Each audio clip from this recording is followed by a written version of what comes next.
Yeah, it's been a while. It's been a little delayed, but oh well. Yeah, I even had the week last week to get this episode out, but like I just didn't. So you're getting it now instead. Welcome to 2021, everybody. Welcome to the next topic of discussion. Chapter 3 is already out, but for this discussion, as you've probably read in the title and the video image you're looking at right now, we're only going to be talking about episodes 5, 6, and 7. I have with me a new special guest. Would you like to introduce yourself, sir? Hi, I'm GodzillaGamer77. Yeah, that's a tongue twister for a name. And I'm very honored to be on this discussion slash podcast of the Absolute Conspiracy. And I'm glad to be on. Thank you for letting me on. It is not a problem. Now, of course, since we have 3 episodes to get through, we'll just go in order of as they are released. Which means episode 5, Tregear's section. I definitely enjoyed it more than episode 4, but it is by far not my favorite that we've had. Yeah, I mean, I'm just not a fan of retconning certain things in order for this story to kind of work, even though this is, that's something for later, but I don't like what they're doing with certain things, like with Tregear's backstory. I have not seen I haven't finished Taiga, for the record. So apparently they did show his Tregear's backstory, and apparently they changed a few things to make this story work. Like, that's what I've heard from certain people. But the biggest thing I know is that Hikari's backstory, that is completely retcon just so they can fit Tregear into this, and I don't really like that very much. I find it very contrived and dumb. Oh yeah, for sure. I basically have the same thoughts as well. Like, retcons in general are a tricky thing to get right, because if you do things like, oh, the X character was actually here the whole time, we just didn't know about it, and they caused this and this to happen the entire time. Ooh, isn't that creative and inventive? Aren't we clever writers? It's like, it's just basically exactly that. The writers are just trying to be as, like, showing how clever they are. It's all like pulling a Stephen Moffat, just like, yeah, we think we're the best in the world, but really when it comes to concerning continuity, like especially when focusing on Hikari and Tregear was in Hikari's saga all along, sort of thing.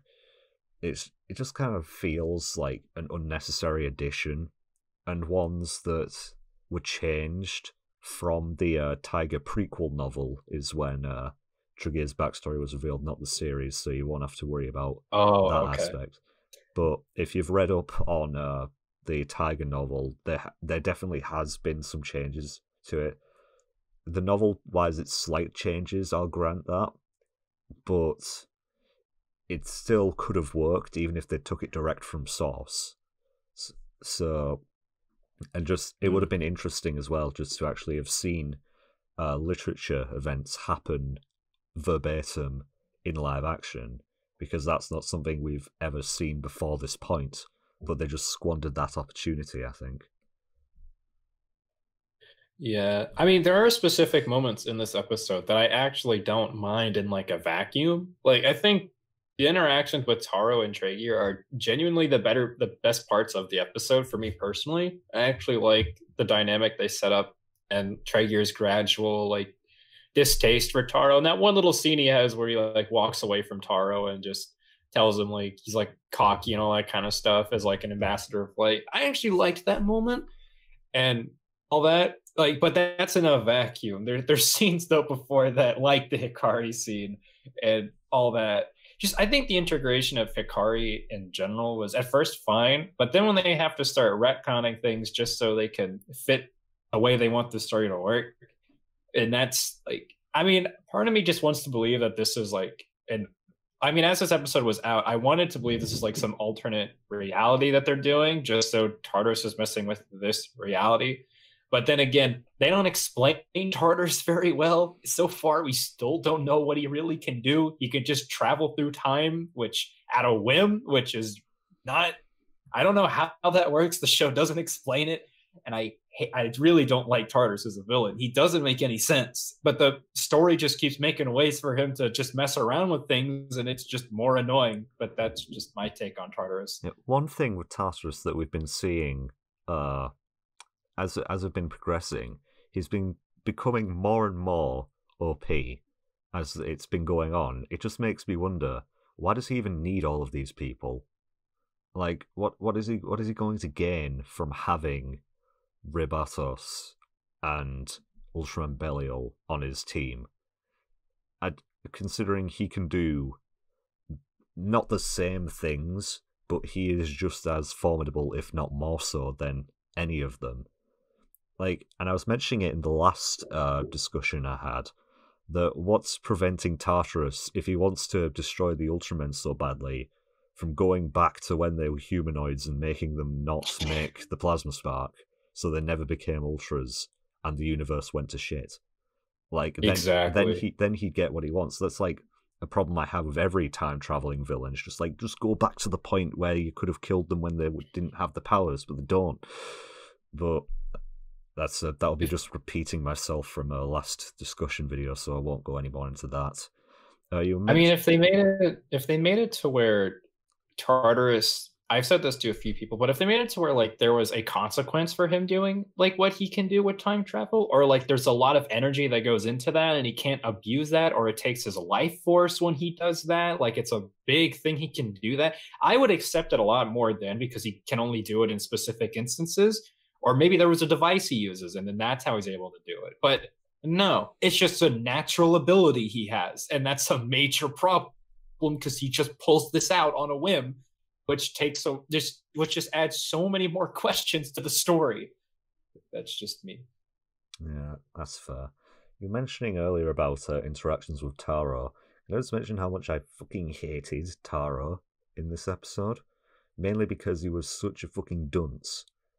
Like, it's definitely Taro era Taro we're talking about here, when he was still the kid of the Ultra Brothers, but now he's like not that.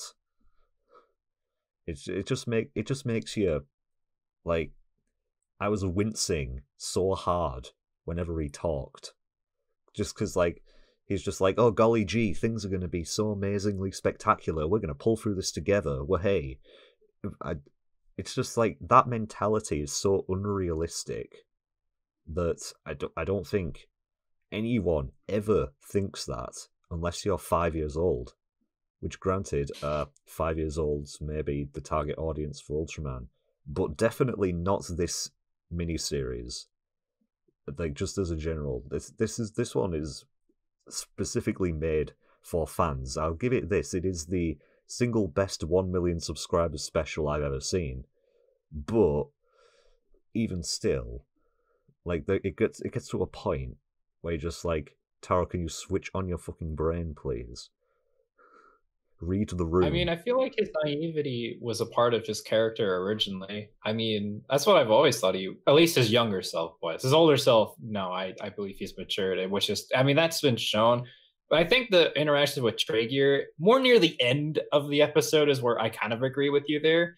Like when Traeger just walks away with Tartarus and Taro's just kind of just like, oh, why would you do that? No, I don't know. That part I can understand. But more like, I always thought he was a more naive person, especially in like his younger self. Like in the original series, I thought he was pretty naive in certain instances. And in Ultraman Story, I can't believe I just brought that up. But yeah, that's just my take on Taro as a kid. It's all right. This series brings up Ultraman Story a bit later on anyway, so it's fine. That's true. Traeger's recruitment, I don't know why. Like, out of all of the people Tartarus recruits, why Traeger? Taiga popularity. Easy as that. Yeah, but that's the thing. Taiga, like, I don't know if that was actually popular or not. That's the thing. It's definitely not as popular with overseas fans as, God forbid, fucking Zed and Jidar. But as someone who loves Taiga, the show, the character, no, it's nice we get to see Traeger back, because they did really kill him off in the Taiga movie before his prime. Which, by the way, if you haven't seen the Taiga movie, It's all right.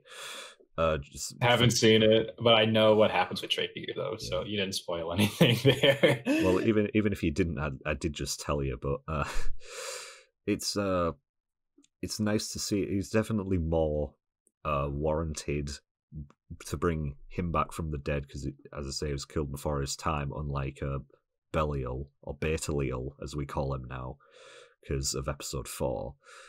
But it's just like, what does he bring to Tartarus's squad? Absolutely nothing. Get it. I get it. Oh, dear me, I'll have to write that one down. But it's like, it's nice we get to see early style Trachea and his recruitment process was definitely more realistic than the rest of them. I'd say it's just like it's better handled than Belial, but that's not a high hurdle. It's better like manipulation tactics that Tartarus uses, which does show glimmers of him being a good manipulative villain. But I think that's the only point that we've ever seen of that being the case. More and more, though. Well, actually, I won't bring up that point yet. I'll bring it up later. But that's just my 2 cents on episode 6. Nightfang was cool. That's about it. But episode 5, I mean. Now we're on about episode 6. Look at fucking hell. Episode 6, best episode so far. Not even close. Like, yeah, all of chapter 1 was nice and all that, with like all the comebacks of the obscure ultras and all that, but they don't have all 6 Ultra Brothers fighting at the same time. So that's that entire sequence was definitely just like, yes, this is what we needed right now. Because when was the last time we saw all the brothers fighting together as one? I think maybe it's in the Ultra Brothers was the last time we've seen them all together, which is just horrible. Like, why would they do that? So it's very, God, that sequence just made me cream. All right, like the Andromelos references, the fact that Judah and Mold were together finally. Like, Judah's gone through this process of being Judah, then being turned into Mold, then back into Judah, and now Judah and Mold are there at the same time. I had to brush up on my Andromelos watching before episode 6 started so I would get things. And I definitely did get some things, little references and all that. It's a shame. I did like the reference to X, like the events in X, how they did reference that. That was actually a nice callback to acknowledge continuity. Yeah, it does. This episode brings up the fact that of how the time travel works in the Ultraman universe, though, where if you pull something from a different point, it just starts creating a different timeline string for that person. So, which could explain some of the retcons, but like personally, I'd rather it all just be one straight line, because I don't. The last thing Ultraman needs is a fucking timeline web. I like, this series, like, its concept alone was already going to be convoluted enough, but when they were just like, oh yeah, we're bringing Belial and Trachea back from the dead and they're going to be in their early style, and it's like, it's handled better than I thought it was going to be. I'll just say that. Like, at least we still have some narrative through line where they're just like, Zophi's just like explains everything. He just gets it immediately. It's just like, it's nice that we don't have a tangent going on, because I really don't want to keep track of 5 different timelines for Ultraman. I am happy that they did it because it basically saved the story from being an absolute disaster. To see what I did there, but yes, that was. I'm a real jokester. I gotta. Oh, you jest. I'm gonna write that one down. You jest so much. No, but what I was like, but it saved the story, at least for me, from being a train wreck, because I thought initially how this was presented that they're changing the entire story now, but now they just say they're from a different timeline, which adds even more questions.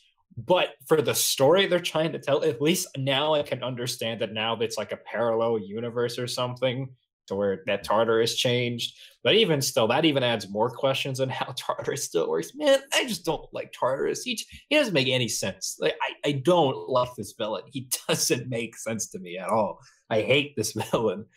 But I mean, the episode was fun. I mean, rewatching it just so I was doing this, like I mean, it was fun seeing the Ultras like fight like that and going against the villains. I mean, they pretty much owned both of them pretty quickly. And the callback to Ultraman's story I greatly appreciated, because when was the last time we've seen Super Taro? Like, when was the last time we've seen that since story, I believe? Like, never. Ever since his original appearance. Never. So that was a nice callback. And like, I mean, it was a fun episode overall, just a lot of action. But and I'm glad that they finally acknowledged, okay, these are different Belial and Traegirs, and like they're coming in this timeline. But I already thought there were dimensions in Ultraman, and that they established when New Gen really started becoming a thing. So and now I'm really confused on how that works. But I mean, it was fine. I mean, just it was a fun fight though. Like the Ultra Brothers fight was really fun. Like it was just a solid fight overall. And when Zero showed up and was actually able to hold his own somewhat against Belial and Traeger after they literally beat the like 6 Ultra Brothers, that was a little weird. But that was very cringe, honestly. Like, it's just reinforcing Tsuburaya's agenda that Zero is the bestest thing since like ever, and I don't. It's like, ugh. I don't. I mean, at least I liked that Zero got fucking owned by Tartarus though. That was cool. That was cool. Gets what he fucking deserves. But it's like, even then, his color timer didn't blink when he got hit point blank range by Tartarus's attack. Belial and Trigia did basically curve stomp him as well, or like set him up for the curve stomping. So seeing Zero actually show some weakness, what? Whoa. It's to give the show some credit though, at least they gave a valid reason why Zero is the one that's gonna like try to get some people to figure out what's going on, like since he can travel through dimensions. I actually like that they acknowledge that there's the reason why they can use Zero for this situation, so I'll give the show that. Although the stuff on the it's not like he was the only option though. That's the thing. He's not the only option, but at least like there's a reason why they could have used him. At least there's a reason, rather than just you're Zero, you're popular, go. Like it's better than that. The fact that Zero like has a mantle though is just killing me inside. I hate the fact he has a mantle already. I mean, isn't Mebius a part of the Ultra Brothers? Why doesn't he have one? Unless if I'm misremembering Mebius. He's not part of the Ultra Brothers though. He's just part of the Ultra Brothers. Oh, okay. Then why does Zero get one and Mebius doesn't? That's just weird. Exactly. Leo has one. Leo deserves it because Leo's good, but Zero does not. Well, I thought it was established that Leo was the Ultra Brothers, just not the original 6. Like that's what I've always thought. He is a part of the like original Ultra Brothers, just not original 6. He just got King's cape for a bit. That's all. What else happened in episode 6? Nothing really. It was just all fighting on that one little satellite, and that was it. It was not much to talk about story-wise. Post-credit scene, more footage of 80. Let's fucking go.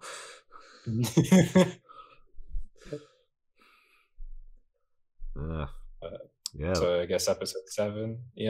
7. Is there anything else to talk about? Not really. No. Episode 7, the beginning of the end.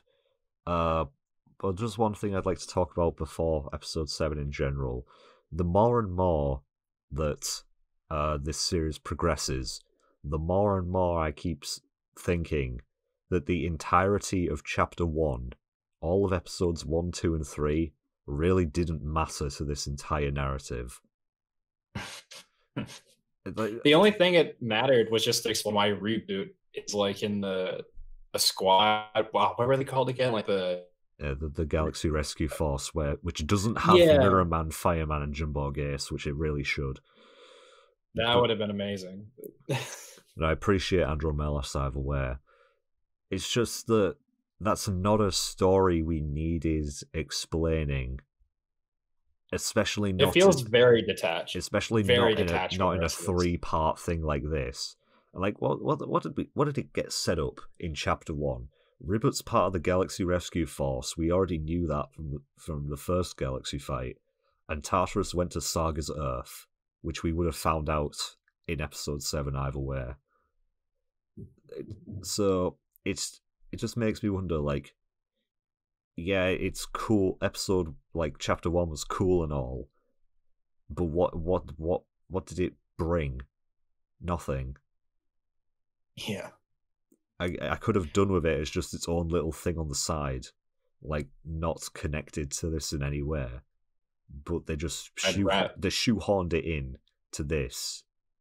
And I'd rather this show have just been like the first half was all in the past and the second half was the modern day. I'd rather have been that rather than one story that takes place in the past somewhat, or still modern day kind of, just explains why Reebit's in the Force now. Yeah. And then the actual past in the middle, and now we're back to the future. Like, it's, I don't know. It should have been worked around better to where there's like an escalation in time rather than just sporadic. Yeah, personally, I think it would have worked as this show being more of an anthology series, where each chapter is a completely different story with the same narrative through line.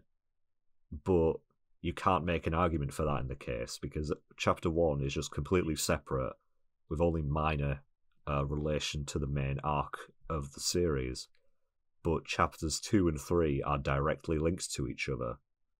So it just makes me question the logic a bit, and I really think it should have gone through a couple more rewrites and redrafts before completely being made. Like, it is just strange that Tartarus is so barely involved with the first third, and then now the second third he's majorly involved, and now for this last one he's still majorly involved. It's just kind of strange. Yeah, if chapter 1 was just its own separate little thing that just set up the events that would happen in Galaxy Fight 3, which would have been this chapter 2 and chapter 3 of this show, I would have been fine with that. I wouldn't have any issue, because there would be only tangentially links to each other, rather than just supposedly being part of the same story, despite really not bringing anything to the table for it. Well, that's just my 2 cents. But anyway, episode 7 time. Episode 7. I love seeing my boys, the Tri-Squad, again. Even though the day before this episode came out, I finally watched the Tiger movie, so I'd already got accustomed to it, seeing them again. But, you know, it's just the Tri-Squad being the Tri-Squad, and you gotta love that. I love the dynamic. Yeah, they're a good dynamic. The idea of the stage shows being canon now is kind of worrying. Because they bring up things. Is that where that guy came from? No, it's not that. No, like, it's not only that. I would have been alright with Zed, the character from the stage show. Yeah, because he was in a couple of Ultraman festivals before showing up in this. Like, I would have been alright if they just brought him along and just, like, made him a completely new thing, but they specifically reference events that happened in Ultraman Festival 2019. So it's like, I could get accustomed to it, but now it's just I have to know about the lore of the fucking stage shows, and it's just another thing to add to the pile. It might sound like me being lazy and not a true fan, but it's just one of those things where it's like, I don't want to know about Ultraman Expo 2016 in order to understand fully the concepts that are being brought up in this live action show. Like Star Wars, when people try to bring up the book, so you should have read the book. I'm like, well, how am I supposed to read the book when this doesn't explain anything? But maybe the book is what explains it all for you, though. Ooh. I hope you read the Tiger prequel novel before watching episode 5, because you won't get half the episode if you didn't. Well, I didn't know it was a retcon really until like someone really pointed it out. I was like, oh, I mean, the Hikari one I knew, but everything else was like, oh, that's different. Oh, I didn't know that.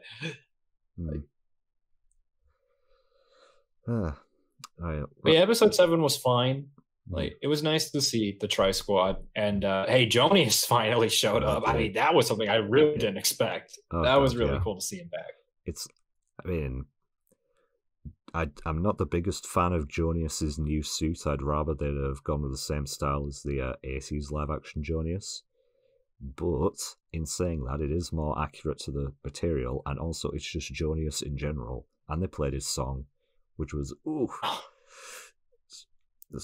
good song. And he like whoops Tartarus's ass, which is another positive in his favor. It's just like, yeah, okay, you flee from Ultraman Legend, most people would, but then you flee from Jonius. It's like,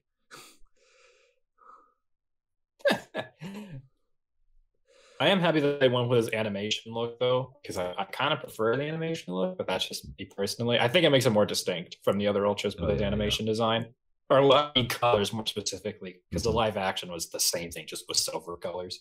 Yeah. But, I mean, I just think Jonius is cool, and I'm just happy with the Ultra selection with this show in general. Like, they're pulling other things from different, like, more obscure characters, some other characters that we haven't seen in a fair bit. Like, I like that. That's something I just like seeing in general. Because for a while, these fight shows were really stuck on just Ultra Brothers, New Gen. That was all you got for a decent bit.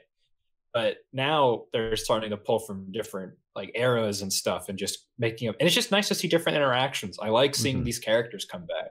Oh, yeah. So that is one positive I can give this show no matter what. Oh, yeah, like, definitely. Because if it wasn't for this show, I doubt we would ever have seen Neos or Legend or Justice or 721 or Jonius ever again. And like they did mention in some information, like interviews, that they were planning to have a Zerth in this, but they just didn't, because there was already too many characters said to be allowed in it. Which Galaxy Fight 3, Zerth and Nice are probably going to be in it. I mean, better. I mean, I like Nice. I can't say the same thing about Zerth, but that's not what we're talking about. What else happened in episode 7? This isn't a story-wise thing, but I want to point out there were a lot of outdoor shots that just randomly happened in this one episode, which is kind of surprising because we're 7 episodes and they're just now doing this. I'm just like, well, it took you guys long enough to start doing it. It was just very jarring. Going from 6 episodes with just green screen to 7 where there's now some sets of some kind and outdoor shots. It's very bizarre. At least for me, anyway. But hey, Ultrawoman Grigio finally fought a kaiju almost. So there's a plus there, I guess. Yeah, it's just a shame that they have to bring back my boy Noislar, more 80 kaiju, but they ruined the design. Oh no! Like it just looks too clean. All right, that's my problem. The original Noislar looks fucking amazing because of how animalistic it looks, but this one just looks like it was made for kaiju girls, which it was. So it's. I would have preferred if they'd have like done up the suit or just like left it out in the rain for a bit to make it look more like the original. I bet its ears don't even move, but whatever.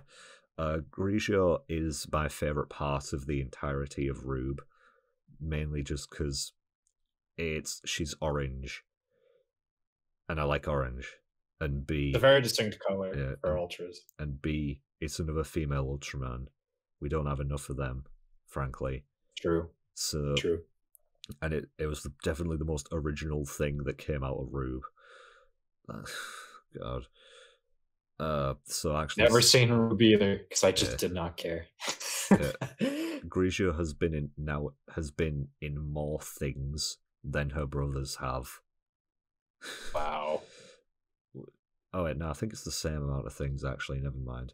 But she's getting up there, you know.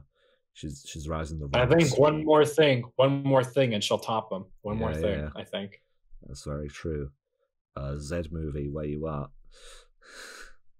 So apparently, her Specimen beam or whatever she did like that. I think that was I don't know if it was the first or second time, because apparently some people said she did it in the last fight show, but I might be misremembering because I do not remember her doing that at any point. That was the that was neat. She did. That was the first thing she did when she was on screen. She just fired it. Oh, that was the first. No wonder I forgot. Yeah, and at least they're bringing up that Katsumi and Usami still aren't home.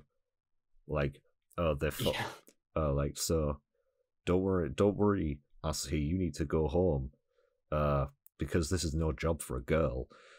So then they go off to fight Trigia. Then they all lose their powers or something like that.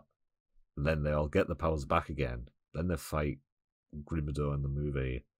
Then Grigio shows up out of fucking nowhere in the Tiger movie. Then they all go home, but then the brothers are off again. It's like, bruh. They're doing something. That's all we know. They're doing something. Yeah. Wherever they are, they're definitely doing something at wherever that place is. But back to Grigio, though. It's nice that she's been getting a lot more development than her brothers have ever gotten. Despite only showing up in specials and movies. I don't mind it. I mean, I'm glad they're giving her attention. Mm-hmm. Like, I mean, I'll take that. It's something different. I don't like Asahi though as a person, but I like the fact that she is an Ultra Woman and will continue to show up because honestly, her actress doesn't seem like she's doing much else. I mean, one thing I will say, I don't like the happy thing she does, and I haven't even seen Rube, and I know it's all the time in Rube. Yeah. But I don't. When she said happy, and then like after the monsters fought, I was just like, oh, so this is the shtick with this character. Oh, I forgot all about it. Just one of those things you want to forget. It's just one of those things you really don't want to remember when you revisit this character. They really want to make it a thing, though, and you to like it. Oh, yeah. We're trying to do some Sentai thing here. We're like doing a catchphrase. God. What else happened in episode 7? The cheap Zetan suits looked fucking awful. Oh, yeah. Like, okay, some of them were a little wonky. Okay, the Hyper Zetan suit still looks nice. I'll give it that. It's Hyper Zetan. You can't go wrong with Hyper Zetan. It looks awesome. The Zetan Alien Belton from Ultraman Festival 2016, but with the Death Scythes added. And that's apparently an entirely new thing. Very original Zetan model. I mean, that looked alright. It's one of the better looking stage show suits that have ever been made, and the scythes just like added to that because guess what? They were actually made to be used in a show, so they look nice. Go figure. But EX Zetan and the 2 regular Zetans, which by the way, one of them should have just been called Zetan 2. And it's just like, yeah, it's Zetan 2 because it's just a cheap Zetan suit that we found in storage. It looks like Zetan 2. It's a lot chubbier, so that's one way to identify Zetan 2, at least in my book. Yeah. I would have, but apparently it's not. It's just 2 normal Zetans, which is bullshit because Alien Bat made Zetan 2, and now he's made all of these Zetans, but one of them isn't Zetan 2 anymore. How does that make sense? But I digress. You could tell it's a different Zetan suit though, like a suit, because of the lights are like and are way worse than the good looking Zetan suit. Yeah, so, it's pretty funny in that way. But what the fuck happened to EX Zetan? Oh, my boy, man! I don't understand. Like, that can't be the actual suit. They've just pulled one out from the stage show section. Like. I refuse to believe that the beauty of EX Zetan has degraded into that over time. I'm just looking at the episode. I'm skipping through the Zetan part. Yeah, like EX Zetan looks pretty rough. He's looking not great.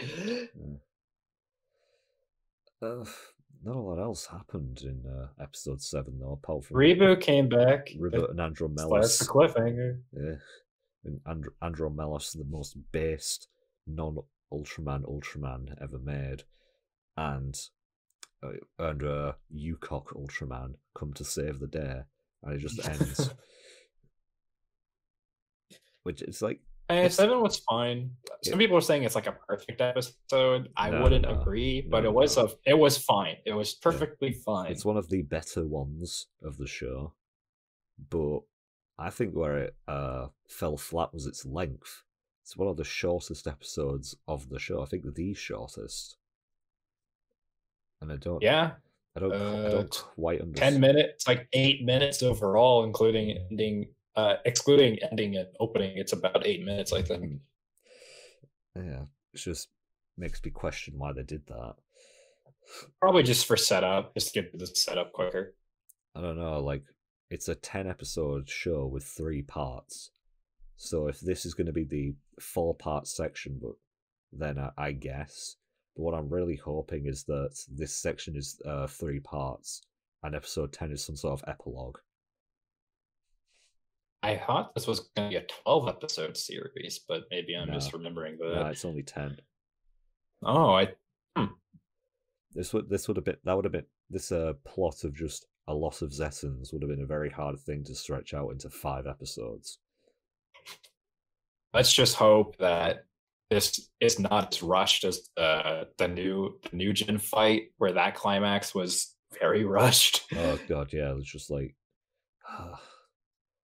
they blew through so many villains in like 2 minutes. And I get it, they're under like a 4-minute time span. I understand, but when you're watching it all through, like all together back to back, they die really quickly. Yeah, that's the problem with this type of format for a show. When you watch it all as one, it suffers from immense pacing issues.